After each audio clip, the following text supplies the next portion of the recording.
అని నా తల్లి తండ్రిని విడచి నిన్ను హత్తుకొందును.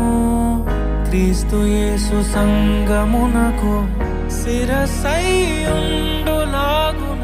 నేను నా భార్యకు శిరస్సుగా ఉండెదను.